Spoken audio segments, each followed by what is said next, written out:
Hello and welcome back everyone, we Weeb Online, and today I'm gonna start a new story. What if Naruto was manipulated by Hinata? Part 1. If you enjoy this video, please give it a big thumbs up, and to watch more videos like this, subscribe to my channel and turn that bell notification on so you never miss an upload. Now wasting no more time, let's begin. Shadows. When I opened my eyes, the only thing that welcomed me was darkness. I searched everywhere for a glimmer of hope, but as a great man once observed, reality is often disappointing. And that's what I really thought. I had no use for opening or shutting my eyes.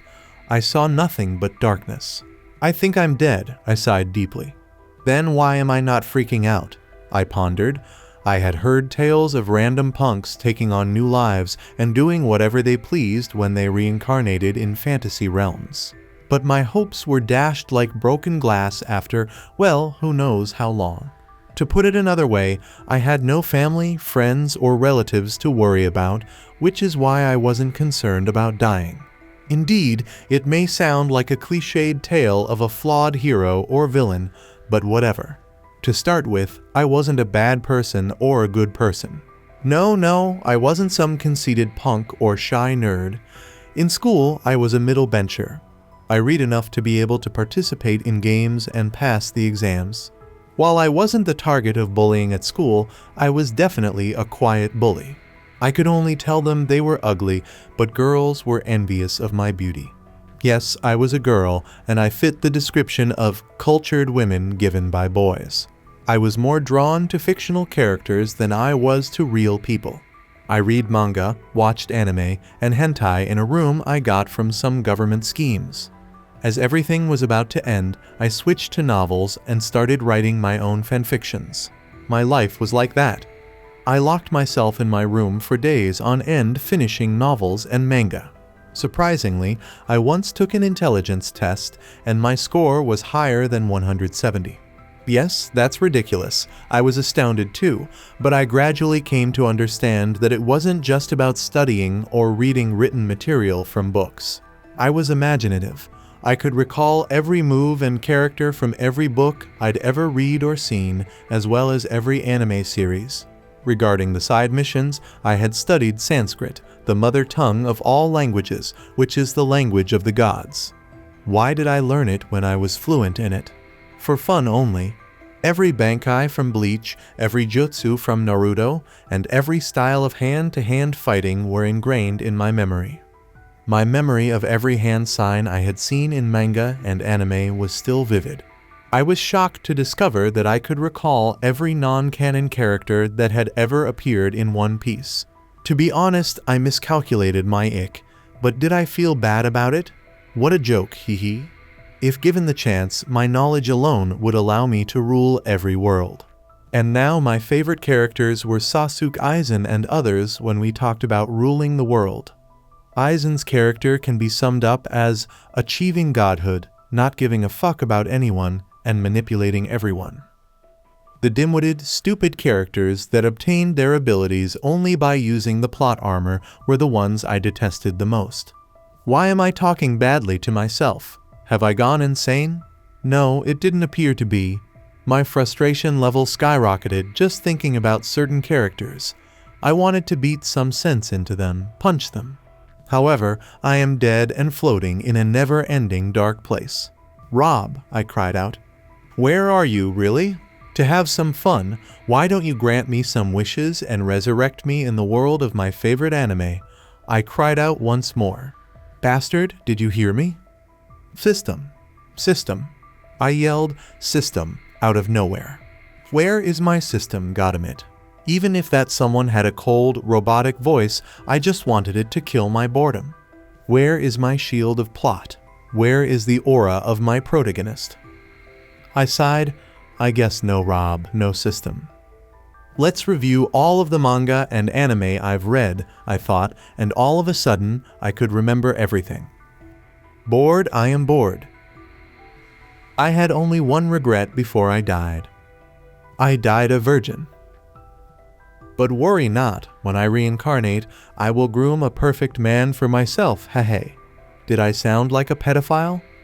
Who cares? I just have some hope for reincarnation.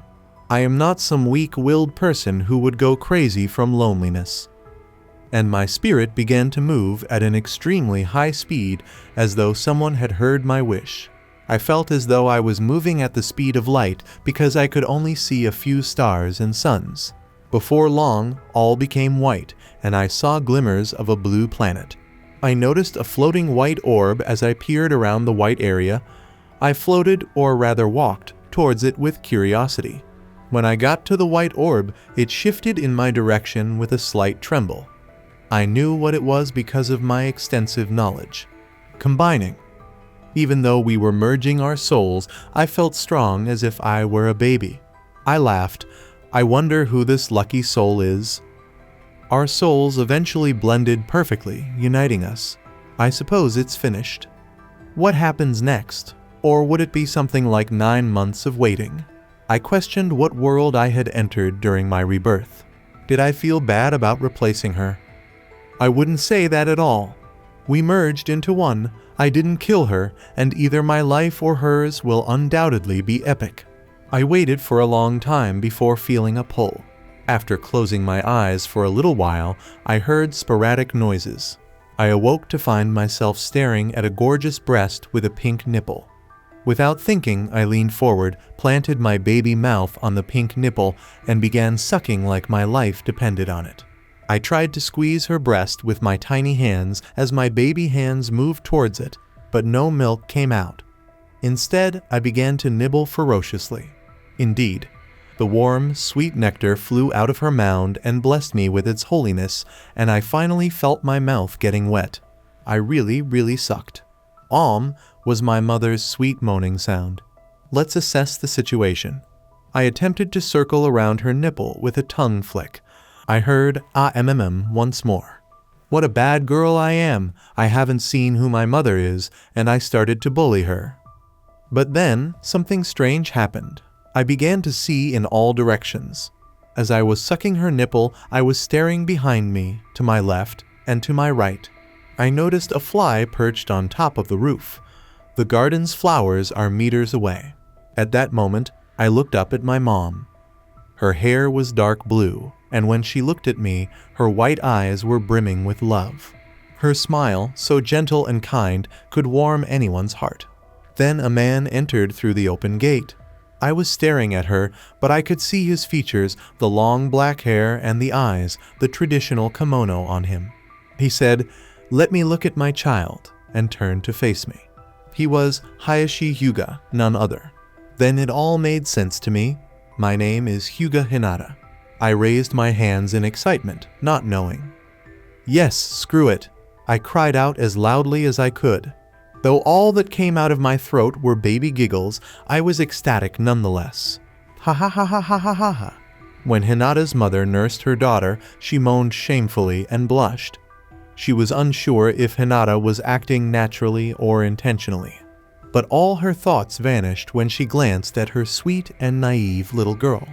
With a loving gaze, as if she were staring at her most valued possession, she looked at Hinata and thought to herself, maybe my little girl is too energetic. She truly believed that Hinata was the most valuable object in the world. Weakened, she lay in bed and lifted her head to look at her husband. She said, "What should we name our little girl?" in a meek voice. With a smile on his face and his eyes fixed on Hinata, Hayashi held her tightly in his arms. She had such a radiant appearance. "She's like a sunflower. Her name should be Hinata Hyuga," he said, lifting her up in the direction of the light. Grinning at him, she said, "It's a beautiful name." "She's just like you," he said tenderly in response. With the same eyes, hair, and kindness, Hinata gave Hayashi a flashback to herself. He turned to face Hinata, his smile turning to a frown as he met her eyes. On her temples and beneath her eyes, a few tiny veins were visible. He had not noticed them before since they were so tiny. He had been too content to watch them. "Byakugan," he muttered, startled. She said, "What did you say?" He looked at his wife, and his frown softened into a slight smile. He was ecstatic. He exclaimed, "Her Byakugan has awakened from birth." His wife's mouth curled into a O. She opened her mouth to speak, but nothing came out. Between the ages of 5 and 10 is when the Byakugan usually awakens. Records showed that some members, who were all prodigies, began to awaken it at the age of 4. But no one had ever reported a case of the Byakugan being awakened from birth. The first to do so was their daughter. That implies that they have produced a prodigy, don't they? Prodigy is not the appropriate term, I apologize. A monster has been born thanks to them. Still in disbelief, she questioned, "Really?" He drew nearer and handed Hinata to her, pointing out Hinata's Byakugan. "Look," saying in a low voice, "it really is the Byakugan." "Ha ha ha." Hayashi erupted in giggles. "That's my daughter. She's going to be the best in the younger generation," he proudly said. "Our clan will reach new heights. Let's see how those cursed Uchiha will react," he said. He held Hinata in his arms and looked at her with unending love. "With my daughter, our clan will leave them in the dust, and I'll make sure of it," he declared. He was experiencing the utmost happiness he had ever experienced in his life. Filled with love and excitement, his wife gazed into his beaming eyes. She grinned as well, observing his happiness, and remarked, "It's not just your daughter, it's our daughter." "Obviously, my love," he grinned. The Hyuga and Uchiha clans were always at odds with one another or harbored animosity. Itachi and Shisui, two prodigies, were born into the Uchiha clan recently. Hayashi was concerned that their clan would never produce a child of that caliber, but now he was confident that his daughter would outperform them and that their clan would undoubtedly rise once more. He said, "Look, it's still activated," pointing out that her Byakugan was still functional. She grinned. "I think she didn't know how to close it." "Of course she didn't know. She's just a child," he replied. It would deactivate on its own when her chakra ran out, so he wasn't concerned. They began to play with her, teasing her with sweet words and narratives. They didn't mind, even though they knew she couldn't understand. His wife eventually drifted off to sleep. Hayashi positioned Hinata next to her. He said, "Sleep well, little girl. I'll be back soon," and turned to leave. "I might get sugar if they keep loving me like this," I thought to myself as I looked everywhere. I'm still actively running my Byakugan. How can I disable it? I'm starting to get a headache from it. My infant brain finds it unpleasant to look in every direction. Hey, who am I to turn down kindness? If utilized properly, the Byakugan is among the most potent jujutsu that I am aware of. Hee. My reincarnation will be tainted if I don't start grinding from day one, I laughed. My Byakugan has awoken from its slumber. If my estimation is accurate, it's because of my strong soul.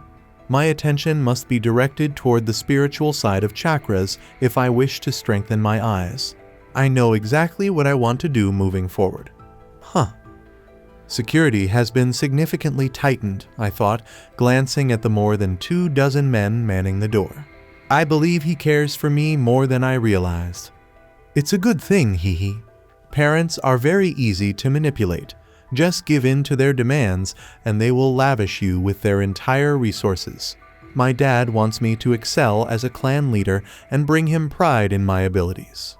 And who am I not to give him what he wants? I will convince him to do some things for me. After all, I am his precious daughter. He will do anything for me if I make him proud, right? Hayashi gave a single command to tighten the security surrounding his daughter's room as soon as she left the room. The room was off limits to anyone. All the Hyuga clan members sensed their leader was actually overjoyed as he strolled down the hallway, grinning slightly. It did not take long for them to figure out why he was happy, since they knew that his wife was expecting. He went into a room that held the clan's most precious secrets.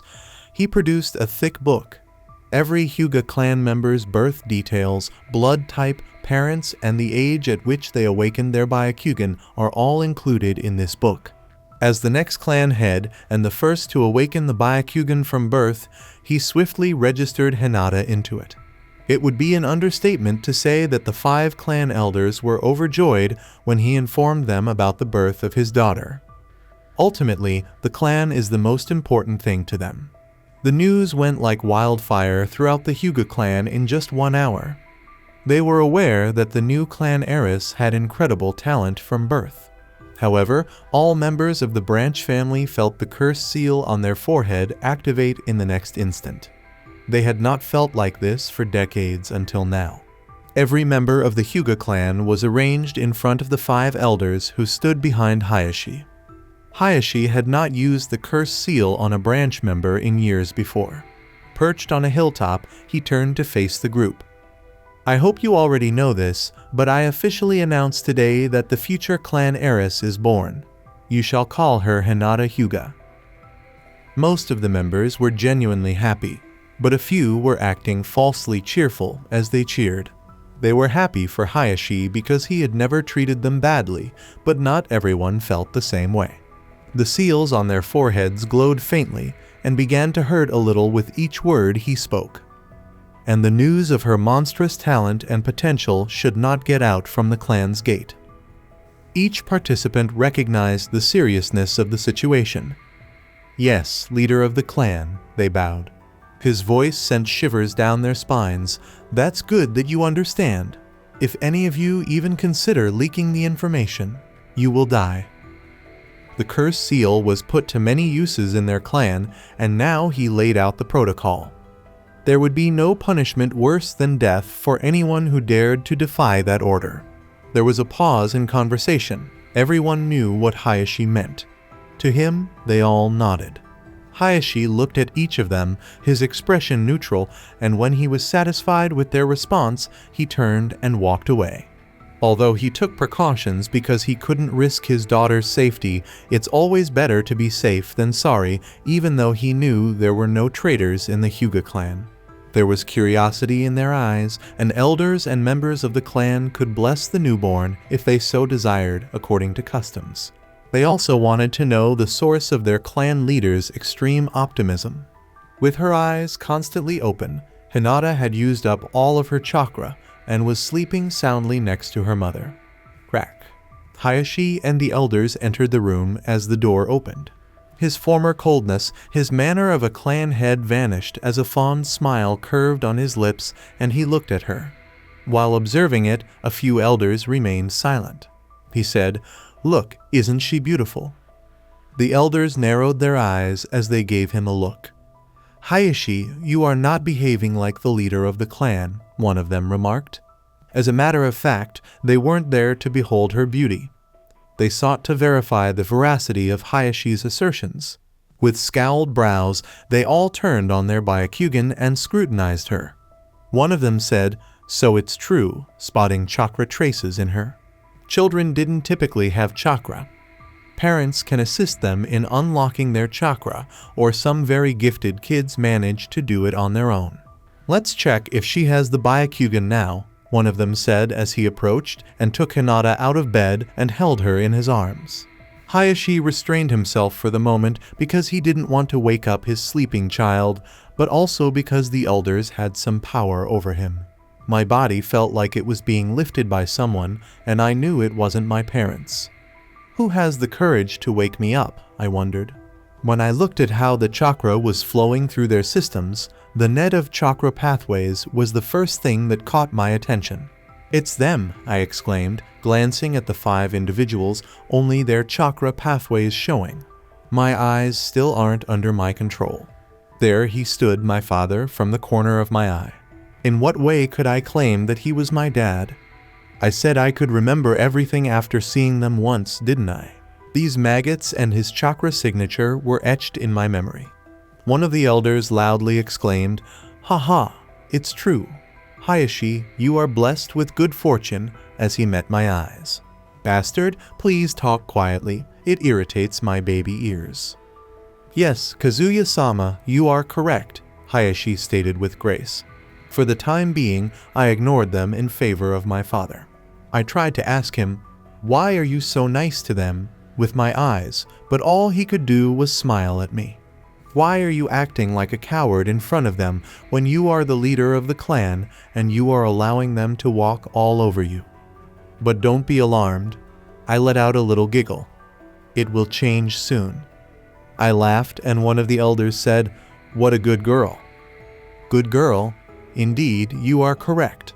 Allow me to mature a little. Then I will demonstrate my goodness to you. I laughed even harder. They soon left after giving me one last look. I breathed a sigh of relief, but as more and more people came in to see me, my joy was fleeting. However, they seemed to me like networks of chakra pathways, and I could recall every one of them. After an hour of this, when all was quiet, I let out a sigh. Sometimes being an heiress can be very problematic, I thought to myself. But the door opened again, and 2 figures entered. I could see them even though my eyes were fixed on my father. A man who resembled my father in appearance, and his small son, who was about 3 years old, standing next to him. What I observed in him was a total lack of chakra. I was waiting for you, brother. You've finally arrived, Hayashi grinned. He said, "Let me see my niece," and carefully embraced me. Hisashi Hyuga was the man. He began to playfully poke his fingers into my cheeks. As he was being lifted, my father asked the little boy, "How is my little Neji?" With a childlike voice, he said, "I am fine, uncle." I glanced at Neji and felt a glint in my eyes. He'll be my ideal big brother Koff who will watch out for me. While I may be conceited, I'm not insane enough to believe that I could handle everything on my own, at least not just yet. Heishi said to Neji, "Why don't you look at your sister?" He gave him a cute little nod and came toward me, bringing me into his father's arms. His hands were shaking so much that I could feel his nervousness. He asked naively, unsure of what to say, "Father, uncle, what should I say to her?" How sweet and innocent, I thought as I heard. My father said to me as they left the room, leaving me alone with Neji and my mother, who was still sleeping.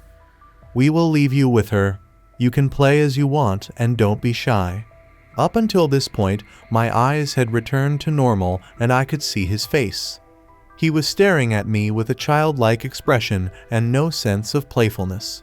He began to touch my cheeks with his tiny fingers, which made me giggle. I raised my hands and attempted to touch his face. As he lowered his face to allow me to touch it, his nervousness gradually began to disappear. He grinned and said, "So you also want to play?" And I could see that he was happy.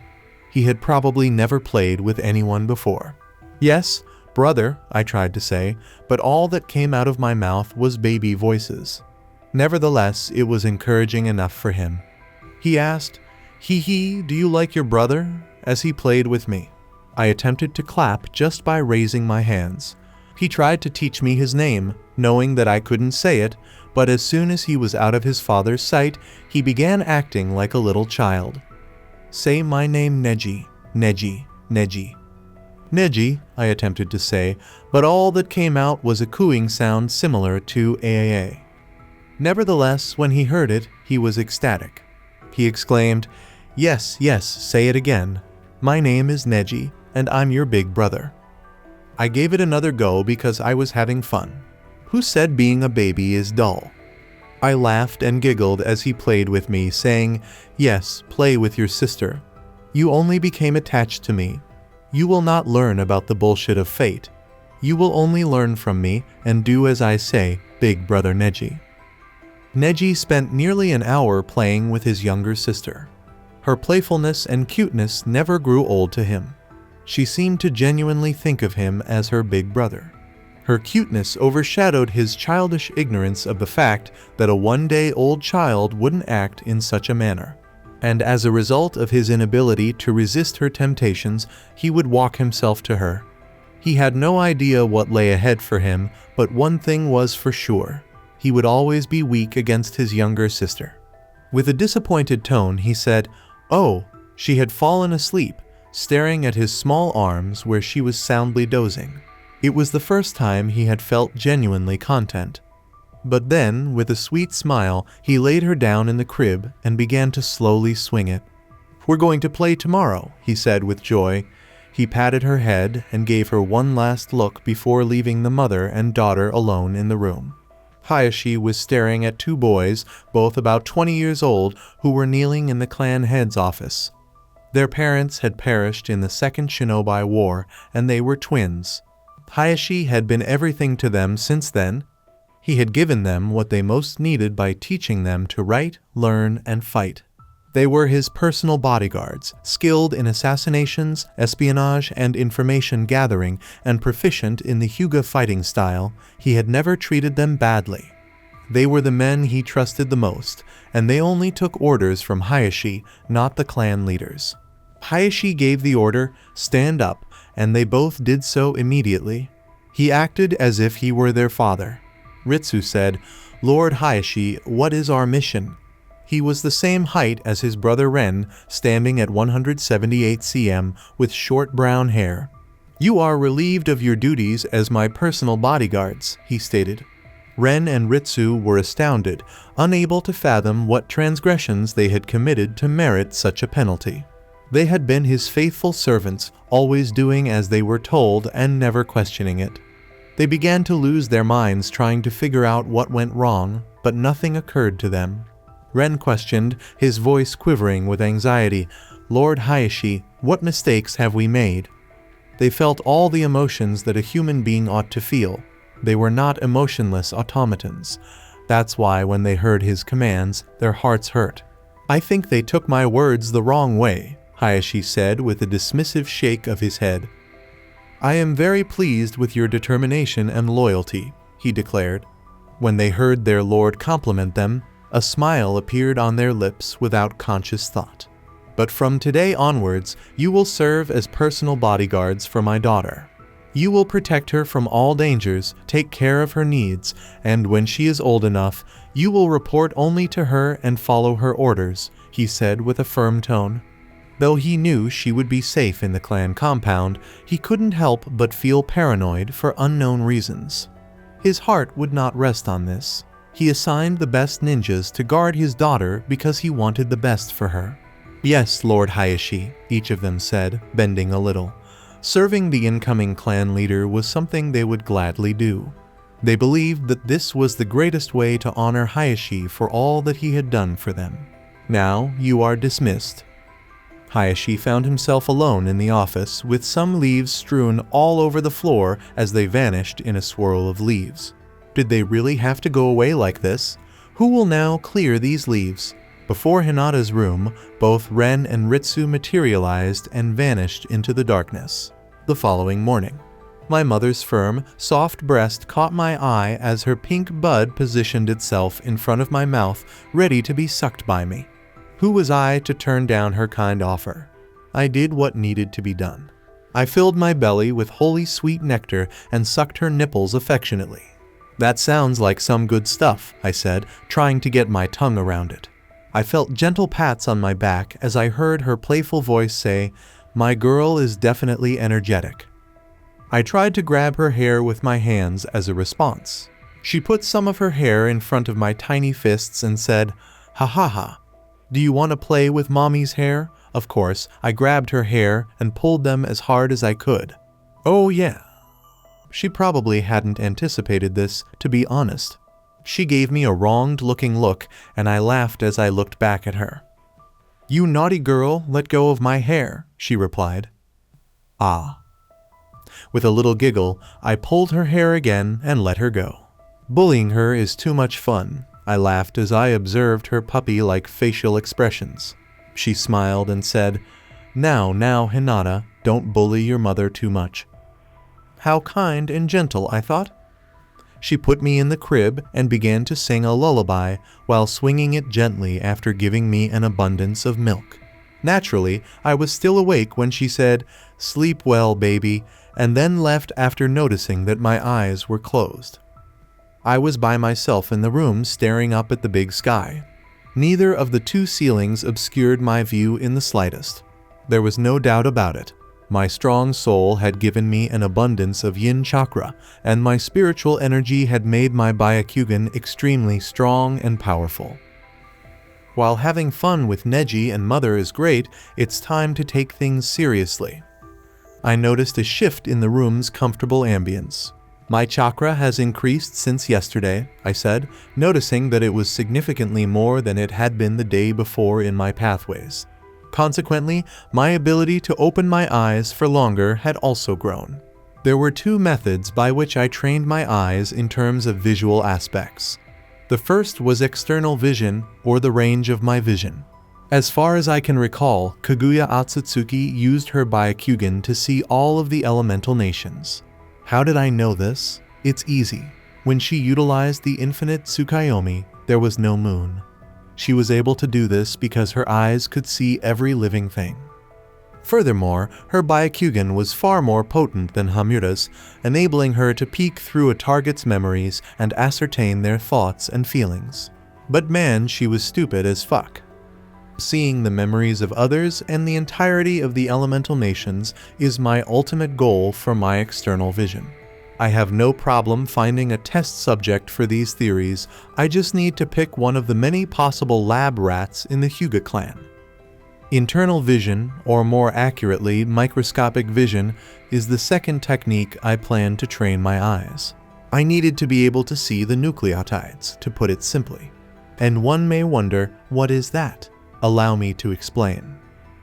Composed of two long chains of nucleotides that spiral together to form the famous double helix structure, nucleotides are the next level of biological organization, smaller than DNA. The only things smaller than nucleotides are atoms, so my ultimate goal for microscopic vision is to see the nucleotides in my body. Although these goals may seem unattainable, it doesn't mean they can't be accomplished just because no one has tried. And it shall be done by me. I'll get there, even if it takes 10 years. The time limit is 13 years. And for that, I have to practice day and night. I know I'm not some protagonist in a shonen story who gains strength through the power of friendship. They can achieve a level of strength in an instant, whereas the villain had to grind their asses for decades. That's just absolute bullshit. I'm going to ascend above the sky. Despite my opponent's best efforts, they will never be able to get past me. They can only watch envy me. Now, I sound like a haughty young master now. But hey, I am the young master. This world will come to know the monster it has never seen before, and it will be remembered for generations. Now that my plans for the Byakugan have been set for the future, let's focus on current situations. My hands could hardly contain the amount of chakra I needed to keep my eyes open for 10 minutes. I needed to master chakra control in order to perform large-scale ninjutsu with ease. The perfect control over chakra, the less it takes to use jutsus. I had to continually empty and refill my chakra reserves in order to achieve my goal of increasing them. That was the process. Furthermore, since I'm still a baby, my chakra pathways will continue to grow over time, and I'll make an effort to push them further. I had complete control over turning on and off my Byakugan. Because I was still a baby, it was a little difficult at first, but after 3 or 4 tries, it got much easier. I lifted my hands and stared at them. My vision gradually began to change. I was aware of my bones and flesh, but I chose to ignore this and concentrate on the chakra pathways. They function like conduits, dispersing my chakra throughout my entire body. When it came to chakra control, the Hyuga clan had a significant advantage. They could actually see the flow of it. Furthermore, it gets much simpler to control something once you can see it. In both hands, there were over 35 Tenketsu points located below the wrist. I spent a few minutes observing the chakra before I began to gently direct it toward my chakra points. Not too much after seeing it, but it was difficult. Over 95% of shinobi were unable to extricate their chakra from their bodies. It was only possible for those with exponential talent, and as a result, their strength multiplied. Tsunade Senju, for instance, could channel her chakra into her fists and legs. That was her super strength's secret. This rule did not apply to the Hyuga clan. Their gentle fist was not so gentle when it struck because of this. They were able to remove chakra from each Tenketsu point. I began to gently guide it out of my hands, and soon a blue bubble of chakra covered my hands. The chakra on my hands then scattered into the air as my Byakugan turned off on its own. My chakra had completely vanished, and I was beginning to nod off. It will serve many purposes at the same time. The sharpness of my Byakugan will increase, my control over chakra will improve, and my chakra pathways will start to grow and become larger and more elastic. I chuckled. I am hitting many targets with a single stone, and dozed off. What is causing this swinging? I pondered while I slept. A childlike voice said, "Wakey, wakey, little sister." At that moment, I opened my eyes and saw a sly smile on Neji's face. I guess it's time to play, I thought to myself. Well, I can't waste my time, so I turned on my Byakugan and began to monitor the creation of chakra in my abdomen. Occasionally, I would play with Neji's fingers and giggle. Naturally, I tried to say his name to please him when he attempted to teach me. I could see my chakra opening up, but I could also see it draining quickly because my eyes were sucking it in like a sponge. Before long, I had no more to give. I said to myself, "Sorry, Neji, it's time to sleep," and went to sleep. "You only played with me for 15 minutes. Why are you always so sleepy?" he moaned. "Hey, say something." He attempted to rouse me once more by prodding my cheeks. With a disappointed tone, he said, "I guess she really fell asleep," and placed me in the crib. He complained for a while before walking away. At last, I thought. I opened my eyes and thought, now what? Why don't people let me sleep peacefully?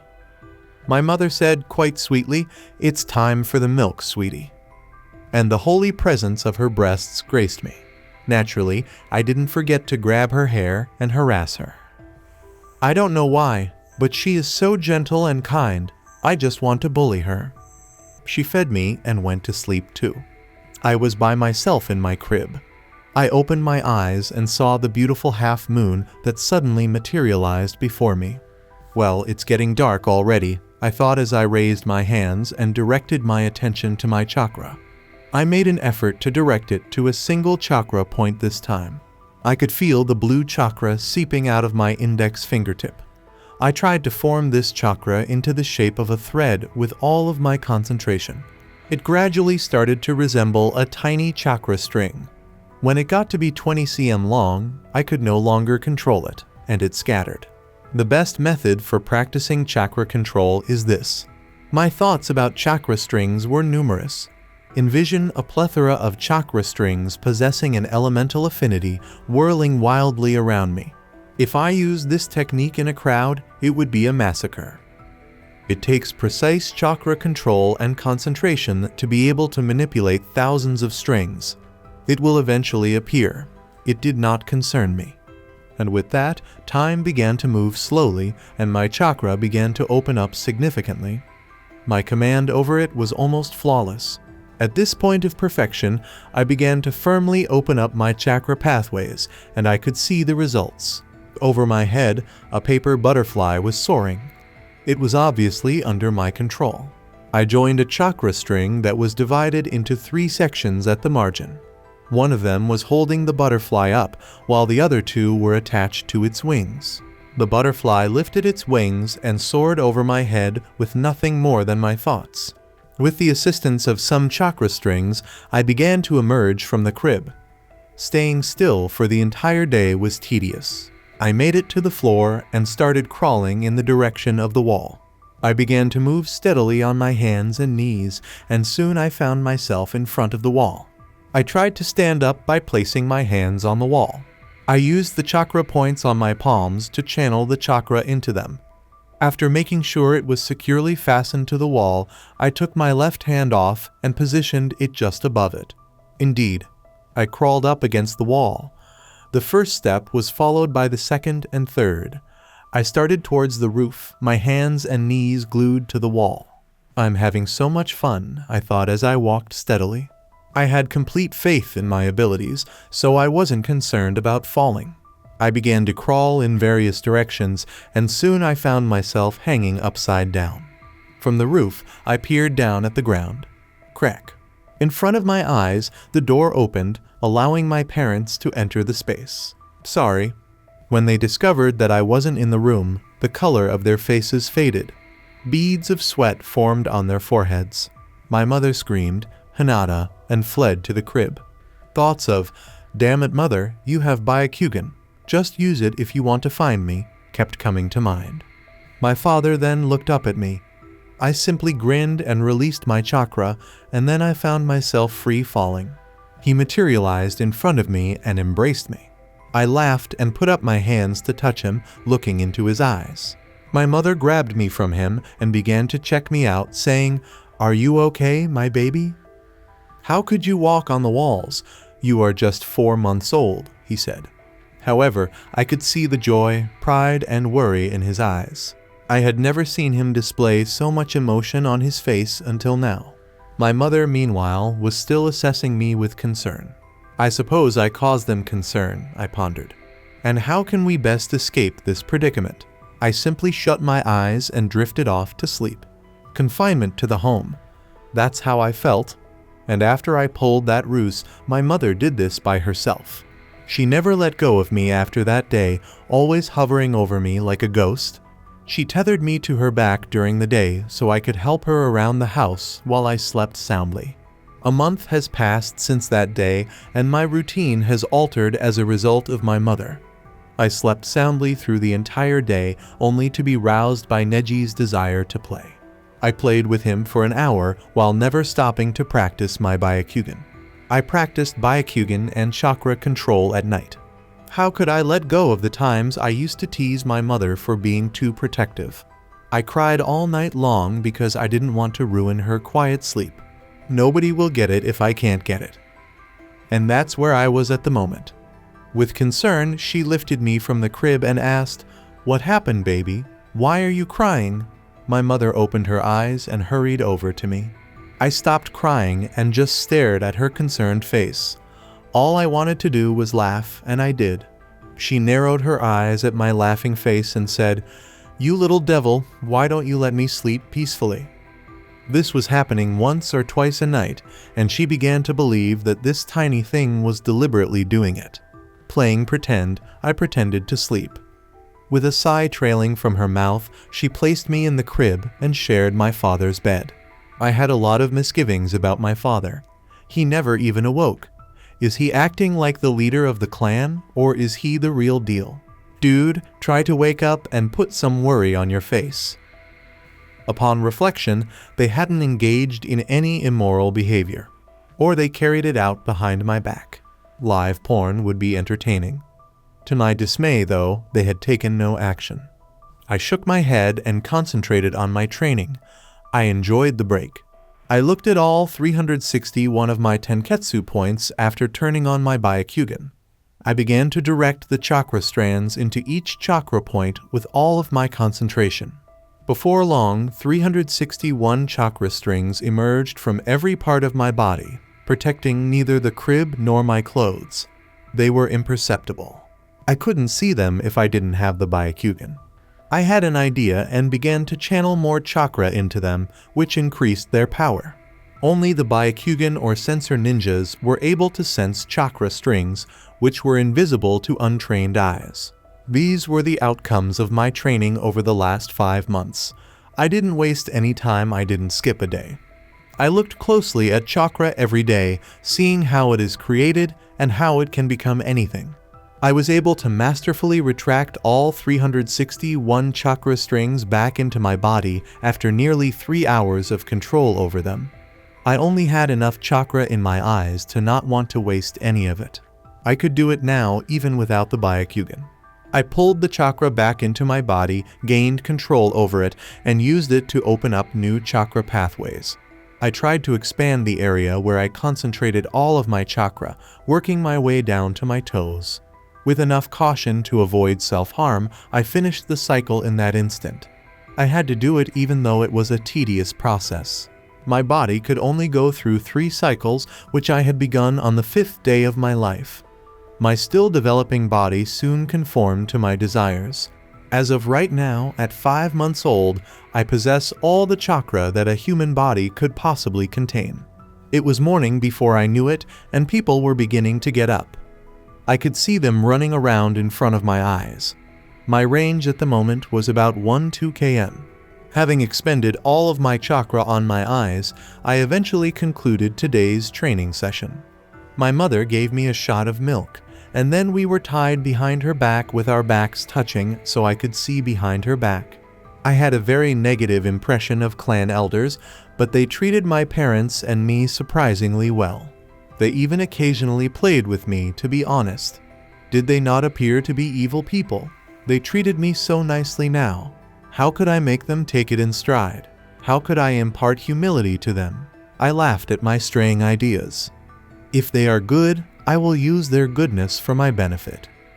I didn't realize a smile was creeping up on my lips, but it looked unsettling to a toddler like me. All I could do now was think before going to bed.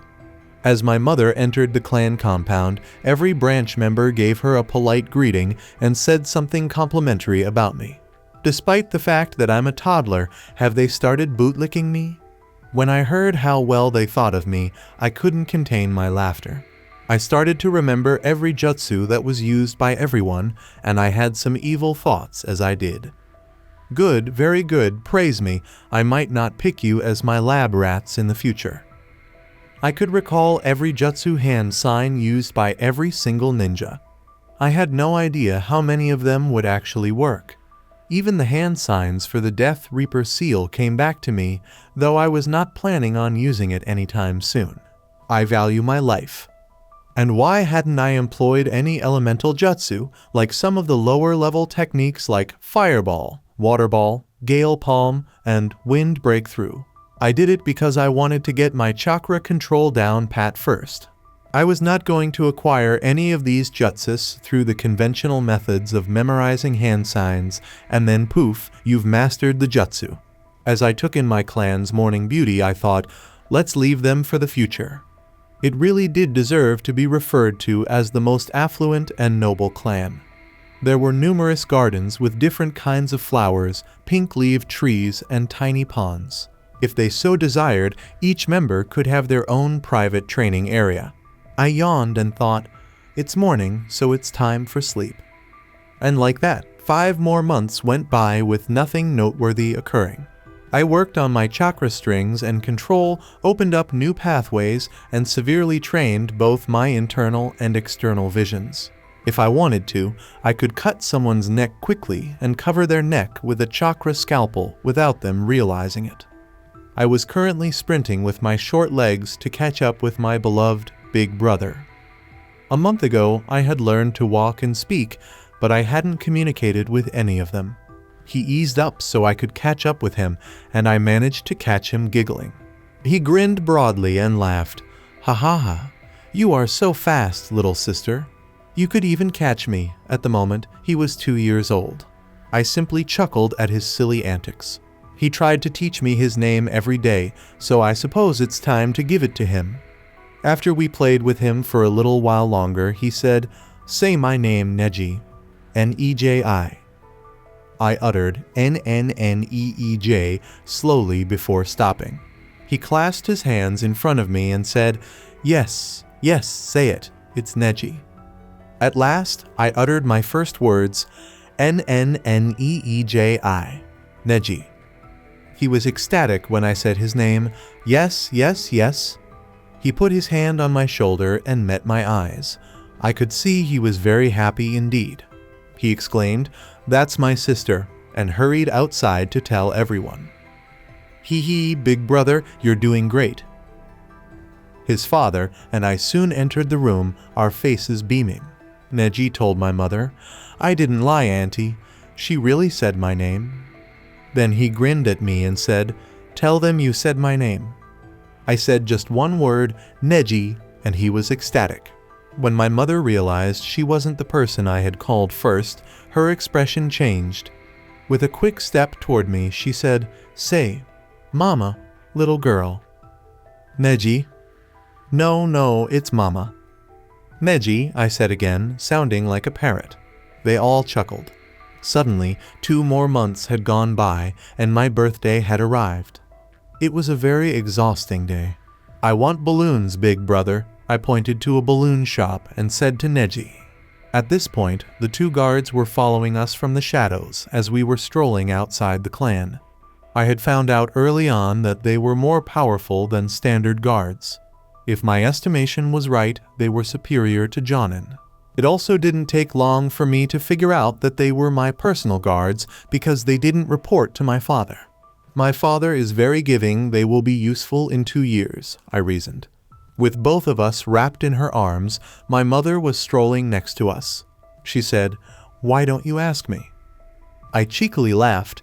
"I want some balloons, Mother," and she smiled back. She said, "Anything for you, my baby." Using my right hand, I bounced a water balloon and threw it with all my strength. Splash. Neji's clothes got soaked as the balloon burst with a sound like it was about to burst. "Hee hee, I hit you, big brother," I laughed happily.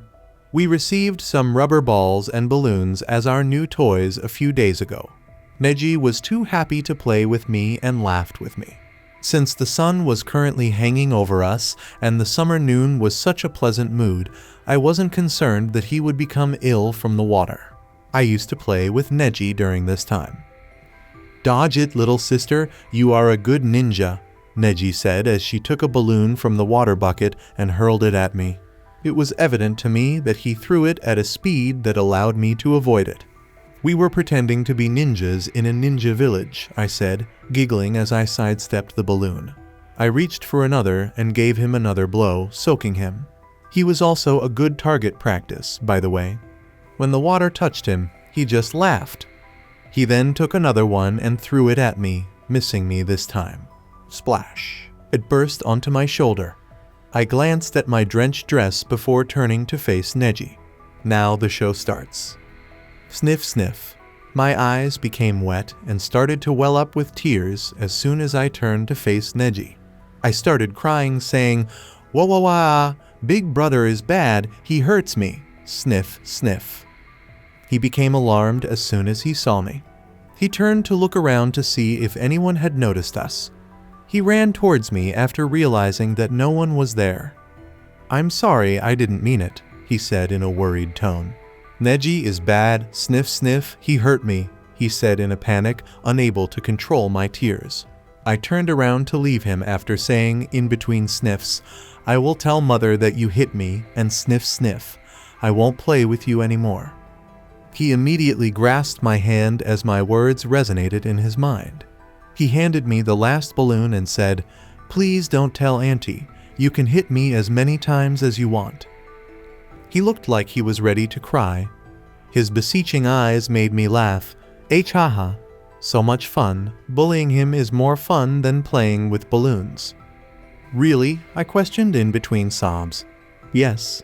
I held up my hand and hurled the balloon towards him. With concern, he inquired, "Are you happy now?" "Hee hee, big brother really is the best," I laughed. Neji exhaled a breath of calm.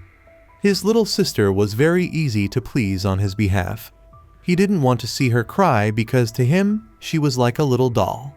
He laughed and said, "Let's play some more." He was beaming the whole time.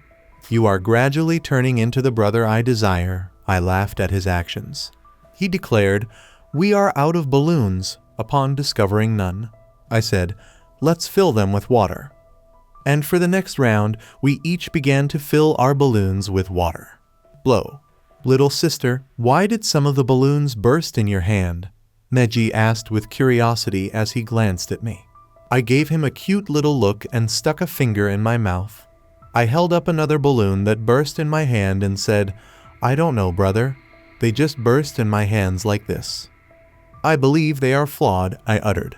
With a new word in his mouth, he said, "Huh, what does that mean?" "Sorry, I got away." I lied through my teeth. "It means they sold us bad balloons." These were really excellent balloons. With a playful, "I see, I will tell father," he filled in another balloon. Neji stayed where he was when the next batch was filled, while I practiced throwing at him.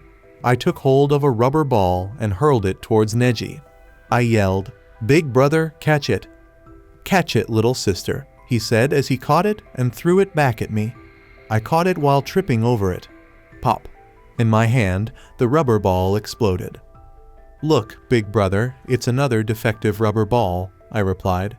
He mumbled, grabbing and tossing another ball. "I will definitely tell this to my father. Look how I teach them not to sell bad things to my sister." "Neji, your young master is showing," I said with a laugh as I caught another throw. "Hey, he's working for me, so whatever." I laughed and said, "Young Master Neji, I am very pleased with you." I played with him for a little while longer before leaving him, and our clothes were filthy. My mother grinned broadly as she glanced at me. "Did you play well?" I embraced her and stained her legs with my muddied clothes without thinking twice. "Yes, mother," I smiled back, and as I soiled her dress, I saw the twitch in her eyes. She grabbed my collar and carried me to the bathroom, saying, "You punk, why are you always like this?" I crossed my arms and thought, because it's fun. She quickly threw me in the bathtub and scrubbed me. Naturally, I didn't forget to squirt her with water just to get under her skin. She said, "It's time to sleep, baby," as she helped me into bed. "Yes, mother," I replied before closing my eyes to take a nice sleep. When I woke up, it was evening and time for training. I turned on my Byakugan and peered out the window to see that my 2 personal guards were still keeping watch over me from the dark. The Hyuga clan's rooms are a little unique in that you can view the outside from within while being unable to see inside the room. This was done to protect the members' privacy, particularly since they used the Byakugan.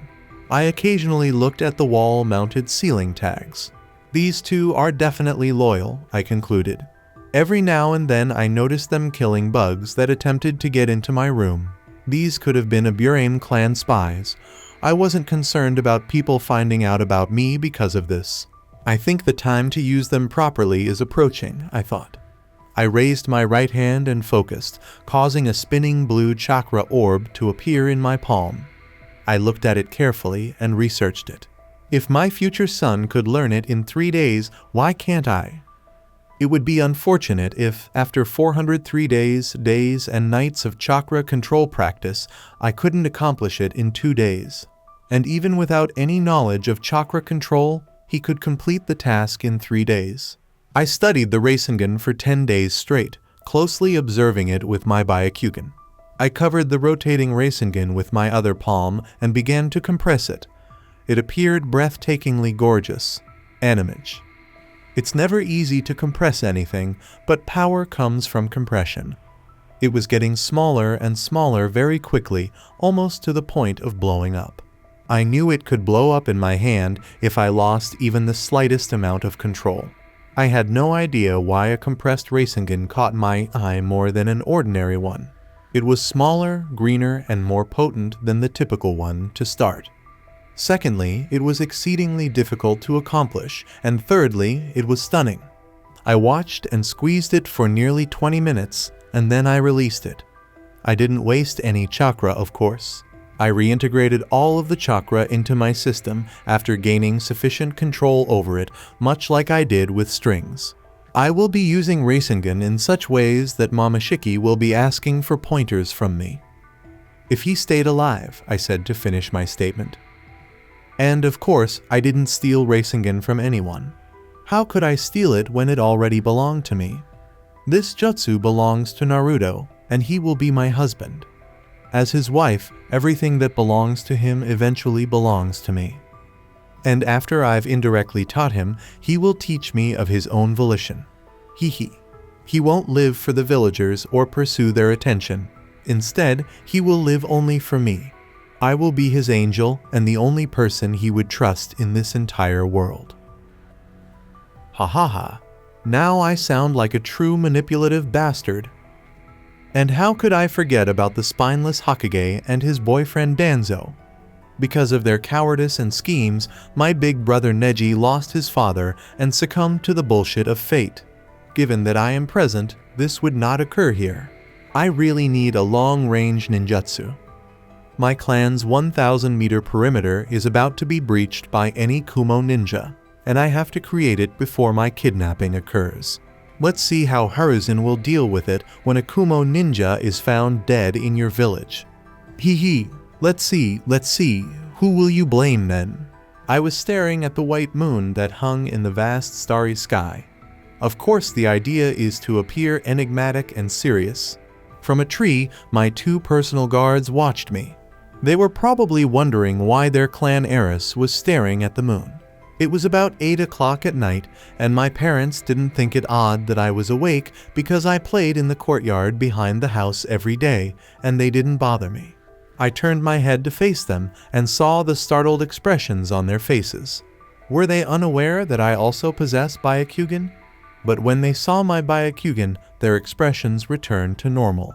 Almost 2 months have passed since the day I learned Rasengan, making me 433 days old. I narrowed my eyes and stared at them. "You too, come out," I said in a voice befitting a child. The tree's leaves began to tremble a little, and 2 of them suddenly materialized in front of me, bending. "Very good first impression." I asked naive, "Who are you, and why are you following me?" Ren spoke with a hint of excitement in his voice. "Our names are Ren and Ritsu, and we are your personal guards, Lady Hinata. Your father has assigned us to take care of your every need." "Very excited to help me, buddy. I promise not to let you down." "Really?" I exclaimed, gesturing for them to stand up with my hands. I asked once more, "Will you do anything for me?" Nodding, they both said, "Yes, Lady Hinata." Curious, I said, "Will you tell my father if I ask for ice cream at night?" "We won't," each of them replied. "Well, that's good." Based on our brief exchange, I can infer their character. "Go get yourself some ice cream," I declared. "You can feel sick this time," Ren said worriedly. I looked him in the eyes and asked, "Are you questioning me directly?" He blurted, "No, I wouldn't dare," and walked off to get ice cream. I said with enthusiasm, "Now let's play," and turned to face Ritsu. Although he seems like a serious guy who will follow without question, there was a hint of reluctance on his face. "Now, quickly become a horse, just like father did, and I will sit on your back while you carry me all around," I replied with a grin. "Let's see how this goes," I reasoned. To my astonishment, he lost all hesitation and transformed into a horse. "I see. So this one just does as he is told, and without instructions, he is at a loss for what to do." I played with him for 5 minutes before letting the poor guy go. I was waiting for my ice cream on a rock when he stood silently behind me. I questioned, "What's taking him so long?" He asked nicely, "I don't know, should I check?" I turned on my Byakugan so I could practice my inner vision and said, "No, let's wait for a little bit more." Swish. Sweat was pouring off of Ren, who had come over holding an ice cream box. "Why did it take you so long?" Ritsu inquired. Gasping for breath, he said, "Ha ha." Laughing wryly, I had to run at least 10 kilometers straight to find the ice cream for Lady Hinata, as all of the ice cream shops had been closed at this time. I grabbed the ice cream and turned to face him. He's traveling 20 kilometers in 10 minutes, so his speed is approximately 33 ms, I mentally calculated as I took a bite. So he's as quick as a cheetah, I thought to myself. I said, "Show me some cool jutsu," wanting to see how accurate my memory was and whether the hand signs were the same or different from what I remembered. Ritsu said, "Yes, Lady Hinata," and stepped back from me a little. I turned on my Byakugan and studied his chakra pathways. The chakra in his pathways flowed towards his hands and molded into a specific pattern as soon as he started to perform the hand signs. I guess the molding is different for every jutsu, I thought to myself as I watched his chakra change into an element. He thrust his palm, saying, "Lightning release, lightning snake." Blue lightning snakes immediately surrounded his palm and struck the ground, leaving a crater. Clap, clap. "That was awesome," I said, clapping my hands. I smiled. I reasoned, so the hand signs are the same. Elemental jutsus is known by Hyugas, but they don't practice in public for one simple reason: their inflated egos. If Hyuga techniques are superior, then that is indeed the case. The Hyugas did not use ninjutsu in battle because they could see the chakra points in every ninjutsu and could dismantle any ninjutsu with the Byakugan. Dispersing the enemy's attacks with your bare hands and instilling a sense of hopelessness is more enjoyable. I said, "Let me do it now," as I got up off the stone. With great excitement, I joined my hands and began to make the hand signs. I could feel the chakra in my pathways forming precisely as it should, speeding toward my hand's tenketsu points and changing into the element of lightning. I made a thrust with my palm, and 2 blue snakes curled around one another before hitting the rock and destroying it instantly. Lightning had a destructive force that I could feel, and after using the jutsu I felt a little worn out. That was the issue with elemental jutsus. They could not be turned back into chakra. I would much rather manipulate chakras than elements because I could call chakra control back into my system to prevent chakra exhaustion. It's unavoidable, I just need to perfect it to the point where it requires the least amount of chakra to operate. I tilted my head to see the looks of surprise, shock, amazement, and awe on their faces. I questioned, how can someone show so many emotions at once? "Wait a minute, that was amazing?" I inquired. They answered involuntarily, "Yes." "Now give me praise." "How were you able to do that?" "It took me 10 days or more to get the hang of it," Ritsu inquired, shirking his solemn demeanor. "I am just that awesome," I gloated. "Since they will be my partners in crime, there is no need to pretend anymore. The sooner they accept that, the better off we will all be. They are both obligated to me until the day they die." Ren said, bowing slightly. "Young lady's talent is monstrous. She didn't even need to check her affinity." "You are behaving like a real lackey right now." I questioned inquisitively, trying to seem ignorant, "What is affinity?" I nodded. "Let me explain, my lady. There are 5 elements: fire, earth, water, wind, and lightning. Everybody has at least one elemental affinity. For example, Ren is affinities with fire and I am with lightning. There are individuals with 2 or 3 affinities who are exponentially talented," he said. "And how are you aware of it?" I sat down on a bench and asked. He said, "We test a person's affinity using chakra paper," giving a brief explanation of the tool which I was already familiar with. "Would you like to make sure, Lady Hinata?" Ren asked inquisitively, and it was clear from his expression that he was eager to find out how much more talented I am than he is.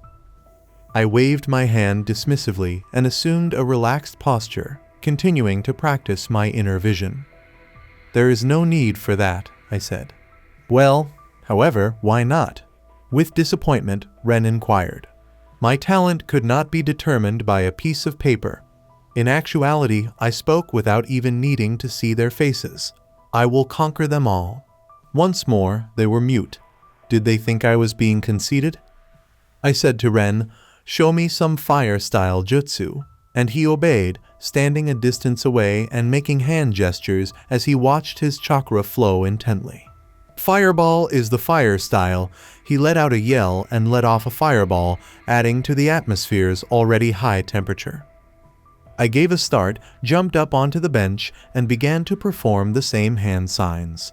This time, the chakra began to form differently, but more strongly than before.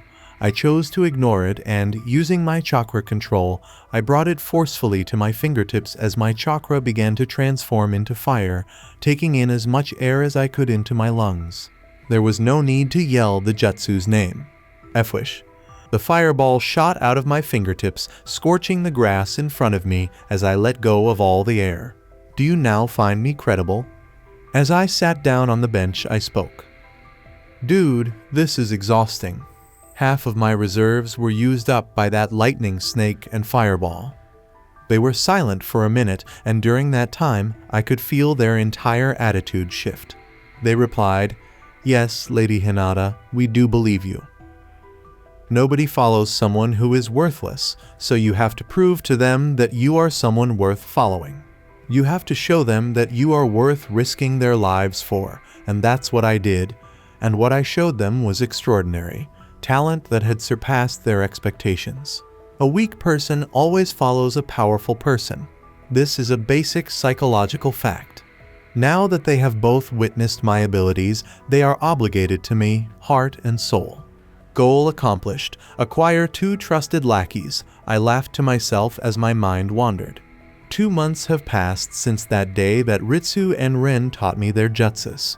I've been periodically learning all of their jutsus since that day.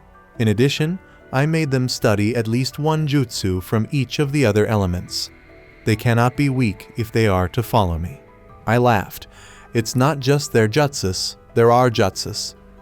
I currently knew at least 1 jutsu from each element, lightning coming first, followed by fire, and then the remaining elements. I opened my eyes, looked at my chakra, and moved it slowly in the direction of my index finger. It started to seep out of my tenketsu, reminding me of the sensation I got from using lightning jutsus. The chakra gradually changed into lightning in front of my eyes, and a lightning streak danced across my finger. I maneuvered it expertly and pointed my finger at a balloon that was strung on a thread. Make a sway, scrub, clasp. The streak of lightning scattered into thin air as the water balloon burst, splattering across the floor.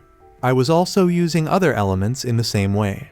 I was not constrained by the shinobi world's common sense, which dictates that jutsus are usually executed with hand gestures. I had the strength to thoroughly investigate and comprehend them.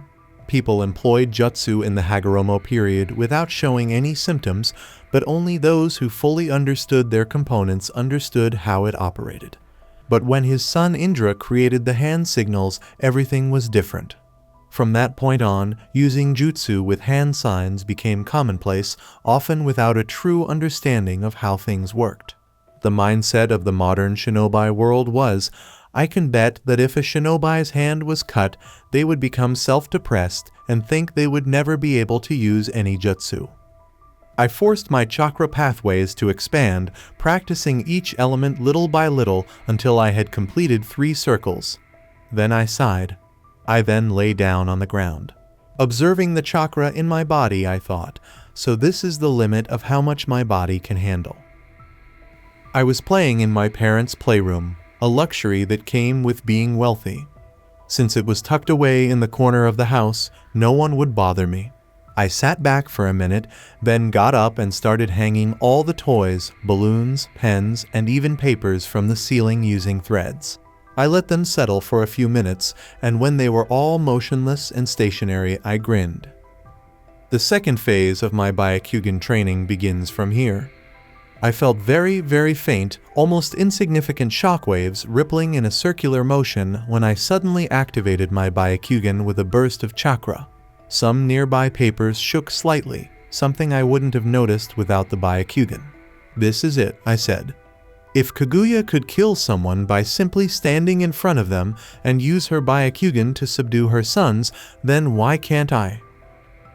My starting point is these weak shockwaves, which I could use to kill someone without even touching them or to see into their mind. I just have to make these powerful enough to kill someone. This was the Byakugan's dormant power, which was exclusive to Kaguya Otsutsuki. I poured my chakra into my Byakugan this time, and once more I felt the almost insignificant shockwaves coming from my eyes, which caused a piece of paper nearby to tremble a little. Pathetic and weak, I grumbled. These shockwaves can't even be felt, and killing someone with them is nothing more than a dream. Hinata, please be patient. The secret to success is hard work and patience, I told myself. 12 years, I will master it in 12 years. I began repeating it over and over until my chakra was almost completely empty. One thing was for sure after over 100 attempts. My Byakugan was turning my chakra into shockwaves. I thought, my brows furrowing slightly, I am trying to learn Shinjutsu. That's it. I began to smile at the realization of the reality. Unlike ninjutsu or genjutsu, Shinjutsu was unique. It literally translates to divine techniques, and the Otsutsuki clan's members are the primary practitioners of these highly advanced chakra-based techniques. Ha ha ha ha. I couldn't stop laughing. Disarray. If I really get this one technique down, it's going to cause havoc and destruction. Imagine being able to control any kind of shockwave. Excitedly, I put my hand over my heart, which was on the verge of exploding. Time suddenly began to fly by, and I started training more intensely in chakra manipulation and control, elemental manipulation and control, and last but not least, my favorite Shinjutsu technique, the shockwaves. I practiced the latter in front of my parents, or when playing with Neji. They wouldn't notice it, not yet. I practiced the first two things by myself. Mother, check if I wrote it correctly. I showed my mother my paper and asked, "No, mine are better," Neji remarked, holding up his correspondence. Hee. My mother, who was fluffing our hair, remarked, "You two have excellent hair." My mother had been teaching us how to write and learn lately, and we were soaking up her lessons like sponges. I gave Neji a quick glance and said, "Too bad, big brother, you have to live in my shadow." Neji was undoubtedly brilliant. Once our lessons were over, we both went to the playground. Neji had a cloth covering his forehead, and I knew what that meant, that his love for me had not changed in the slightest. While my uncle had undoubtedly done a great job teaching him the customs of the clan, he had made a small error. He didn't mention the clan elders because he had assumed Neji would always watch out for me, and when he learned that the caged bird seal was intended to keep me safe, he accepted it completely. My influence over him was too great even for his own good, and even though he knew deep down that which was really true, his love for me had clouded his judgment. "Why are you looking at me like that?" he asked after we had been playing for a while. In my most earnest voice, I questioned, "Brother, why do you hide your forehead?" His hesitation was visible on his face. I said to myself, "It's time to be a good little sister." He grinned and said, "It's to protect you." I said naively, "But I want to protect you, brother." When he heard what I had to say, his smile grew. I said, "Show me what you are hiding," as I materialized in front of him and took the cloth off his brow. The caged bird seal quickly lowered his eyes when I glanced at him. "What is it, brother? It doesn't look good on you," I blurted as I frantically attempted to rub it away with my small hands. I tried to erase it for a minute, but it didn't go away and tears began to form in my eyes. Trying harder, I said, "Why is it still there?" His emotions soared and tears filled his eyes as he saw my love and care, something his father had not shown him. He was still a child, after all. He said, "It's the fate of branch members. You don't have to cry," as he wiped away some tears.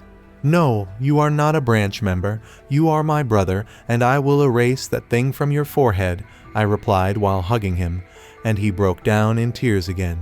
But in a meek voice he said, "I am a branch member." "No, you're my brother," I replied as I gave him a back pat. I said to him, "What are you?" "Your brother," he uttered quietly.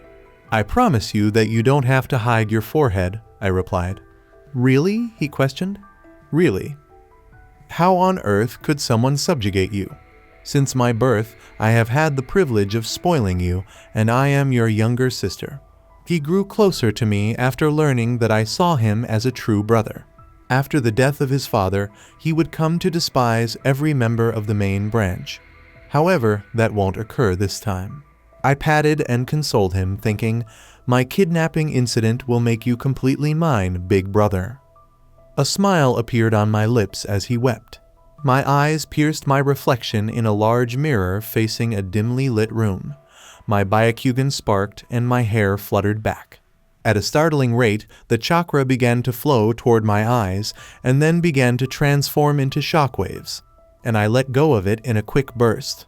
Shatter. As the mirror broke into numerous pieces, I stared at the empty frame. As I gathered all the broken pieces and placed them in the dustbin, I muttered, "Still weak, not even 1% of its true potential." Half of my chakra vanished in that one move alone, but I could see the progress. I've been training Shinjutsu for almost a year, but this progress was very slow. However, only I am aware of its actual strength and the havoc it could wreak. My mother's footsteps could be heard entering the room. "Hinata, did you just break something?" she asked. I was in our bedroom right now. I still hadn't been given a room of my own. I was humiliated. What should I say to her now? What ought a child of 3 years old to do? Sob. That's it. Hee hee. I picked up my speed and made an effort to conceal every piece beneath the bed. I continued to cover up the broken mirror as my mother gave me a look from the door. I had broken other things before this one. My mother asked, "Hinata, what are you hiding?" as she continued to avoid going into the room. "Nothing, Mom," I said, still attempting to keep them hidden. She felt at any rate that she was invisible to me. She asked in a lovely voice, "Are you lying, darling?" But I could sense the rage underneath. Everyone, I believe, has a limit, and I had gone too far too often. Even my loving and understanding mother could take no more of me. With my back to her, I uttered, "I promise not to lie." "So, what are you concealing?" she inquired. "Nothing," I said at this point, sounding as though I was going to cry. "Hinata," she was furious this time. I turned to face my mother slowly. I was just playing, and it broke on its own. I really didn't break this," I sobbed in between tears as they began to fall down my cheeks. "Oh my God, I adore this so much." I retreated a few steps as she began to approach me with steady steps. I believe she is truly furious. "Do you think you can fool me? This is the third mirror you've broken in just 10 days, she replied. I thought, so my time has come. She held up a hand. "Oh no, I'm going to get slapped by her." Even though she started crying more, "Mother, don't hit me. I swear I will not do this again." It had no effect on her. As her hand approached me, I cried out, "Father, help me." My father was at the door with his eyes closed the next instant. "What are you doing?" Muttering back to him, "This brat is getting out of hand. I am just teaching her a lesson. I know you are the one who spoiled her. Look at the mirror, it's broken again," was my mother's exact words. He remarked, "She is just a child. Let her play. Don't be too harsh," and I sprinted over to hide behind his legs. My mother angrily said, "Just a child, you say? Don't blame me if she causes trouble outside." Ruffled my hair. "My princess won't do it again, right?" he asked. With my most charming smile, I said, "Yes, father, I won't do it again," and his heart warmed. Then I stuck out my tongue and gave my mother a mocking glance. Hee hee. "You." She gestured at me with her finger. "Daddy," I pulled firmly at him.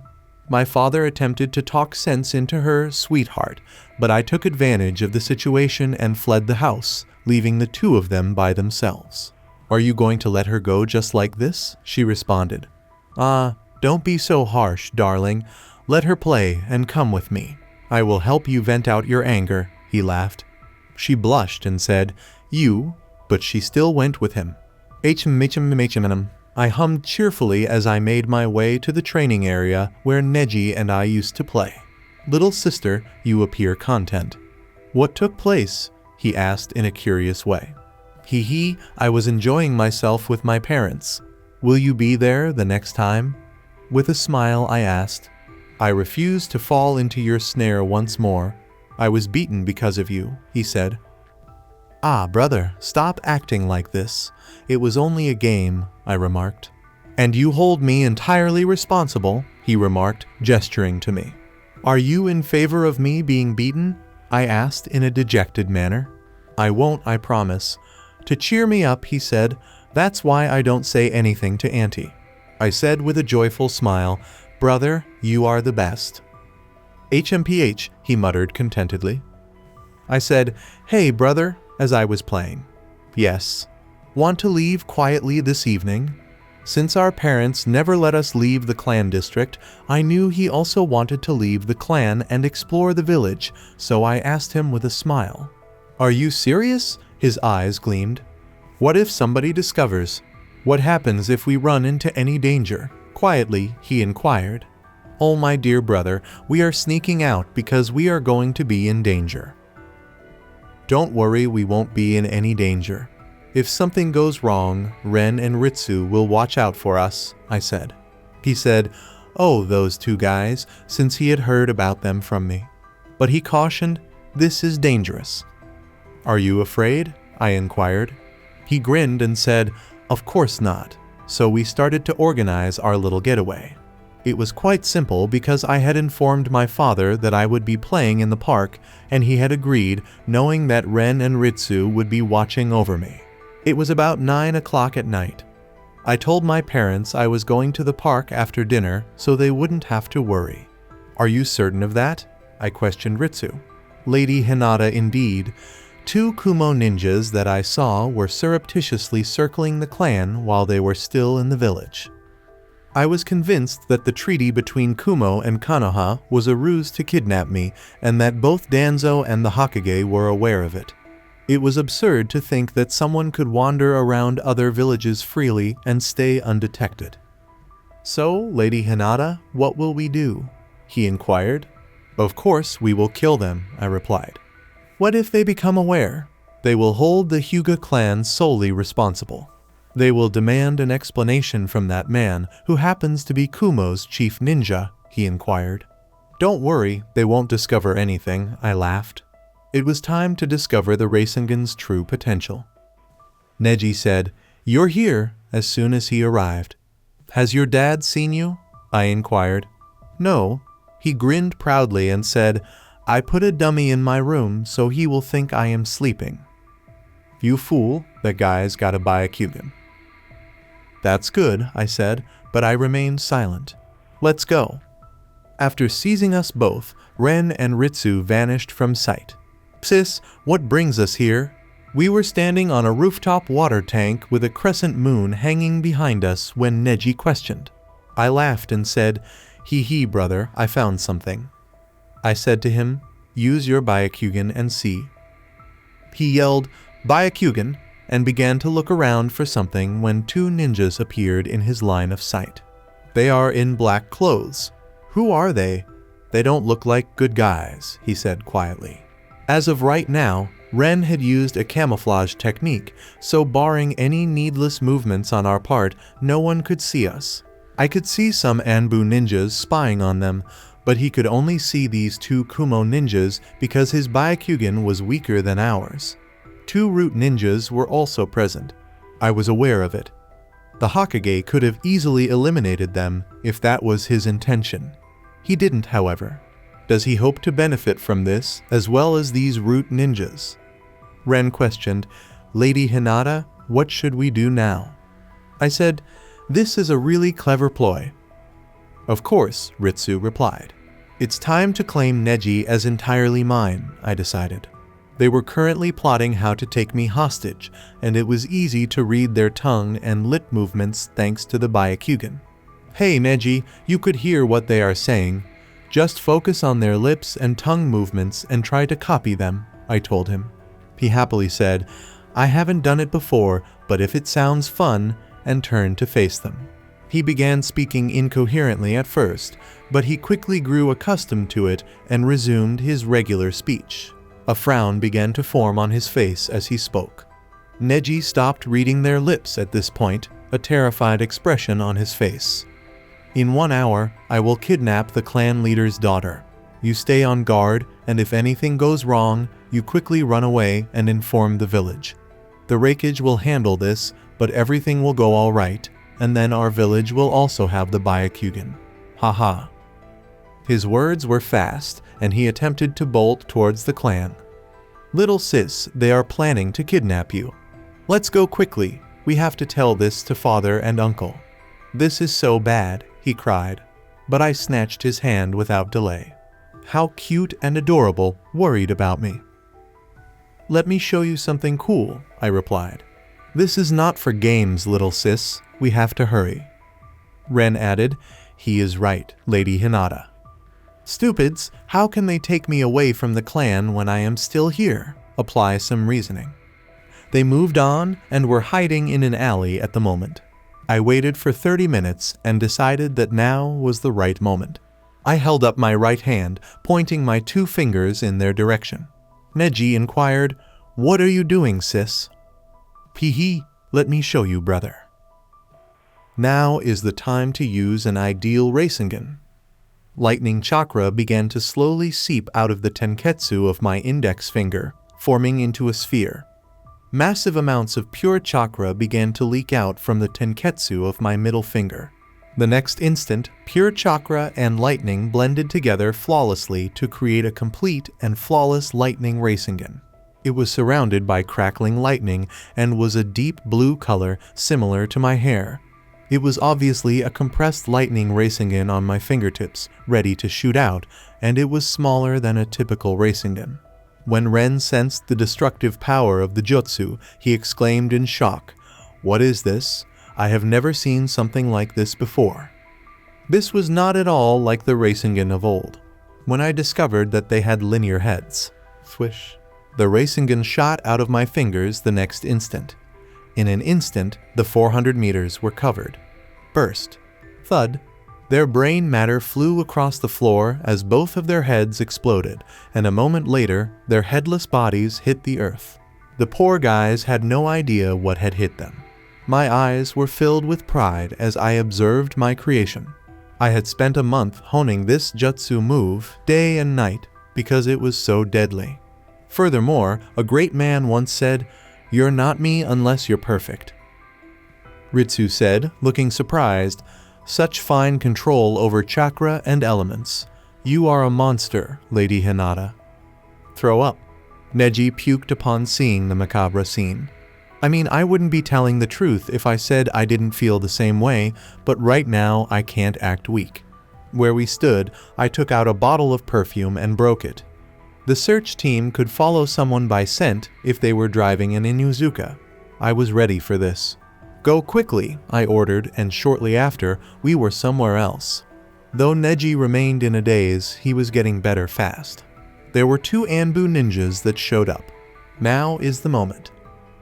I gave Neji a look. "Look, brother, the Hokage's Anbu." Neji questioned incredulously, "What are they doing here? If they were here, why didn't they stop them?" "Let me tell you the truth, brother. These Anbu ninjas already knew about this. They were just waiting for the perfect opportunity." He questioned, "What opportunity?" "When the bad guys would kidnap me, they would quickly inform my father. When that happened, my father would have killed my kidnapper, and the other one would have escaped and informed his village. Then, when the enemy village would demand an explanation, the Hokage would do nothing, and we would have to give them the dead body of my father. Because the Hokage is a spineless bastard, but you know how much your father loves his brother. So instead of my father, your father would have willingly sacrificed himself for his brother, and then you would have hated me for the rest of your life, thinking that it was because of me that your father had to die. Now, do you understand, brother?" When I finished my explanation, were startled. Neji remained silent for a while. Then he started talking. "Thank you, sister. I will never hate you. Because of you, my father is still alive. This is all the Hokage's fault. I own Neji from now on." He felt that I had spared him from the cruel treatment he had received from branch members, and I would take off his seal going forward. Because I saved his father in his impressionable mind, I will always be his father's savior, his little sister who adores him. Naturally, I will continue to instruct him. I have really made a cage bird, one of love, care, and trust, from which he will never be able to escape. You don't have to thank me. I am your sister, aren't I? And yes, you are right, this is all the Hokage's fault. If he wanted, he could have stopped them. He also wanted to gain some benefits from our clan, I said, comforting him and whispering to him. I refuse to allow Hiruzen to use Naruto for the will of fire or Hokage antics.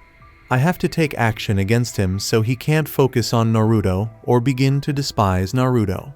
I'll check into the latter. Who killed them? I didn't see anything, an Anbu member exclaimed. This was not supposed to happen. The other one said, let's clear this. No one can see this. Let the Hokage-sama decide what to do, as he sealed the bodies in a scroll, created the ground using Earth style, and disappeared. Lady Hinata, what should we do about the masked ninjas? Replied Ritsu. They want to use this opportunity to gain benefits from us, but worry not, we will take care of them. I laughed with a menacing smile. This time, there won't be an eye for an eye. This time, we will take their entire body. Hee hee. In Konoha's deepest region, a man sat on a chair in a poorly lit room, unseen by everyone. His chin was scarred, and he had an expressionless, emotionless face. In front of him were two ninjas wearing white masks. One of them said, "Lord Danzo," in a voice as emotionless as a puppet's. Actually, he was just Danzo's puppet.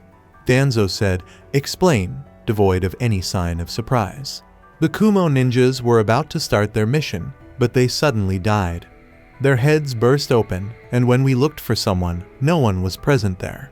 Even the Anbu ninjas didn't know what had occurred at that time, the Root Ninja wrote in his report. Danzo squinted his eyes, wondering why this had happened. The Hyuga clan would suffer a great deal as a result of this incident, making them feeble, and his plans would proceed without incident. He had successfully stopped the Uchihas from interfering with the Kyuubi attack by using all of his political power. Then, saying it was their fault that the Kyuubi attacked the village, he framed them and moved them to the outskirts of Konoha. He was unable to use the same strategies with the Hyuga clan though. He had defamed the Uchiha clan already, using every political tool at his disposal. It would raise questions if he treated the Hyuga in the same way. Besides, the whole Konoha had seen the Hyuga clan members lending a hand in the Nine Tails assault. Furthermore, he didn't think the Byakugan was as powerful as the Sharingan. He saw Sharingan users as emotionally damaged potential threats to his ambitious plans. He would have to kill them if he was unable to control them. It was his policy. And according to the information he received from his spies, the current Hyuga heiress was nothing more than a whiny brat with nothing exceptional to offer. On the other side, Sasuke, like his older brother, was a promising member of the Uchiha clan. However, he was mistaken this time, and the consequences of his error would bite him in the ass. Danzo inquired, "Did the Hyuga clan notice anything?" The ninja said, "There hasn't been any movement from them." "Alright, tell me about the Jinchuriki now." If this incident proved ineffective, he would invent more of them. The Hokage would take care of the Raikage in regards to the Kumo ninjas. The ninja remarked, "Lord Danzo seems to be happier than usual." "Huh, what do you mean by happier?" Danzo questioned, looking a little confused. He was certain that Hiruzen had not yet moved, so how could the boy be content? He had brought misery into the boy's life. It was he who first revealed the tidings that he was the actual Demon Fox Nine Tails reincarnation. He used that orphanage as a hunting ground, and his Root Ninja took care of it. He'd told her to look after the Jinchuriki extra carefully. We don't know, but for the past week, he has been happier than usual. However, the caretaker confirmed that nobody talks to him, and she has reduced his food from every 2 days to every 3 days, according to the Root Ninja. With no pity, he remarked, "I see. Tell the caretaker to make him suffer more." The Root Ninja said, "Yes, Lord Danzo," and then vanished, leaving Danzo by himself. Nothing is going as planned, he mused to himself. As Hiruzen exhaled from his long, smoking pipe in the Hokage office, 2 Anbu were knelt in front of him. There were 2 scrolls on his desk, which were obviously meant to seal the Kumo ninjas' dead bodies. He questioned again, "So you are saying that their head just burst?"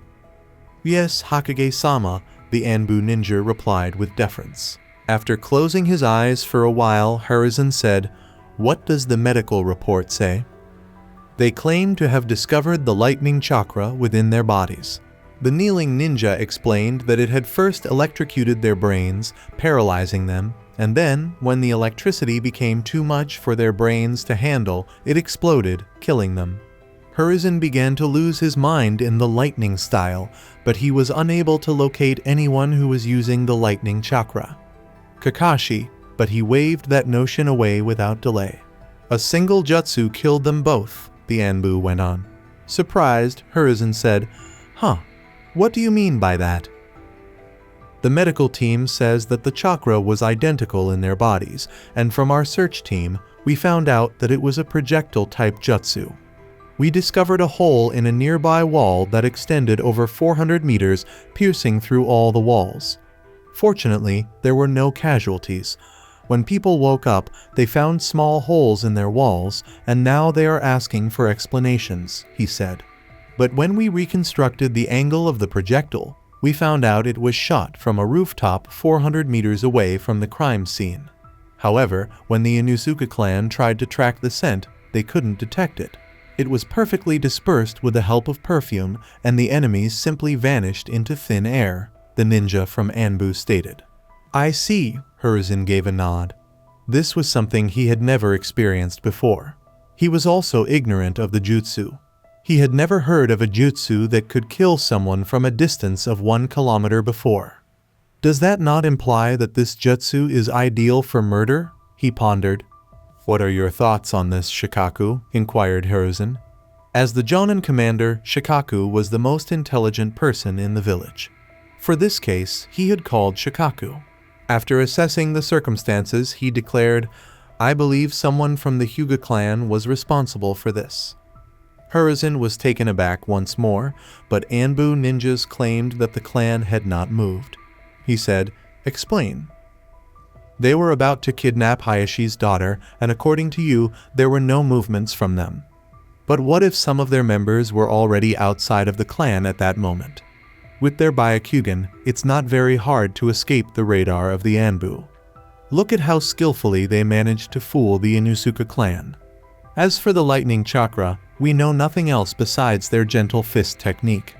We know more about the Uchihas than Hyugas, and when everything was right, they quietly entered the clan without anyone noticing, Shikaku clarified. After giving it some thought, Hiruzen inquired, How sure are you? 80%, Shikaku answered. It is Hayashi, Hiruzen inquired. No, I don't think so. Explain, he gave the order. You see, I have known him since childhood. If he had done it, he would be standing in front of you, asking for an explanation. He is too prideful to use this type of method, said Shikaku. Hiruzen pondered, so it's done behind his back. But every branch member is under his control, and the elders didn't interfere in these types of matters, so who could it be? The person is from the main branch without Hayashi's influence over him. How about the person who is about to be kidnapped, suggested Shikaku.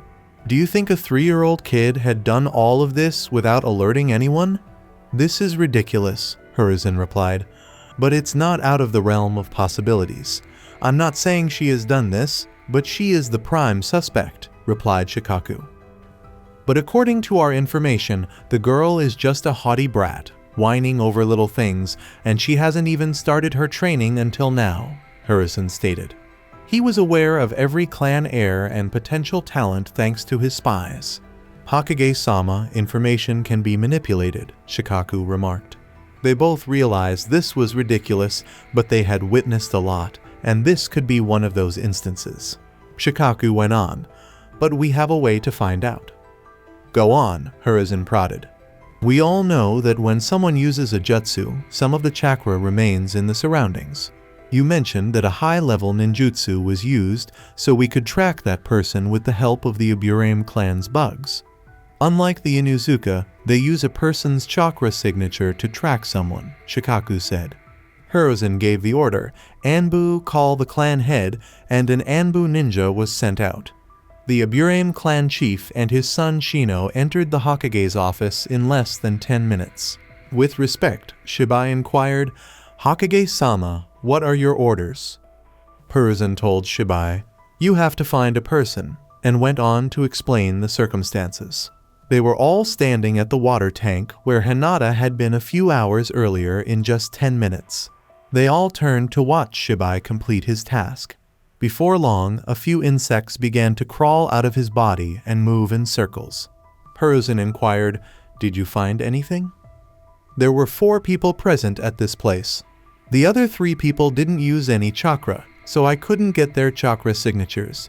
But I can only identify 1 chakra signature from the person who used the jutsu. His chakra is still present in the air, Shibai continued. Find him, Hiruzen gave the order. With a nod, Shiba sent the bugs flying in different directions. When they eventually came back, he had a frown on his face. Shikaku inquired, "What is it? What did you find?" Shibai, obviously shocked by what he had discovered, exclaimed, "That person's chakra is all over the place on the trees, on the walls, and even on some civilians.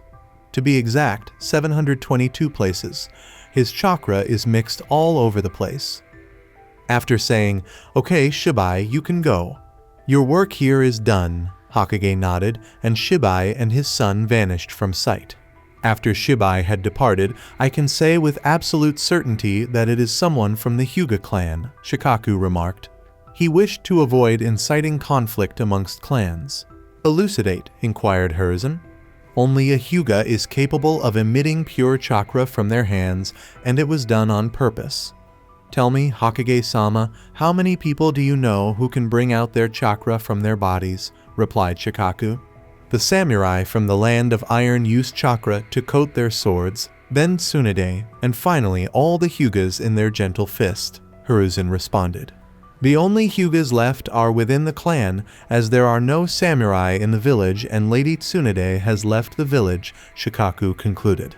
"But there's no evidence, and we cannot breach their clan. All the evidence is masterfully covered. Who is this smart?" Hiruzen replied. "I personally would like to meet this person. He could be a great shogi player," said Shikaku. When Hiruzen failed to locate the proof, he was disappointed. He would have been better off as Hokage as a result of this incident, but he had to find another chance. His policy was that a good clan is a weak clan, and Hiruzen and Danzo shared the same master, who also hated the Uchiha clan, that is, any clan that might jeopardize the Hokage position. He reasoned, "I have to see for myself. I have to meet Hayashi's daughter." "What should we do about the Kumo ninjas? The Raikage will send a message asking for an explanation," Shikaku said. "What explanation? They were in the enemy village without permission," Hiruzen replied. "Hokage-sama, I get it," Shikaku replied. "If Hayashi had killed them, things would have been different," Hiruzen thought before vanishing from view. I will continue the story in next part. Till then, we weeb offline.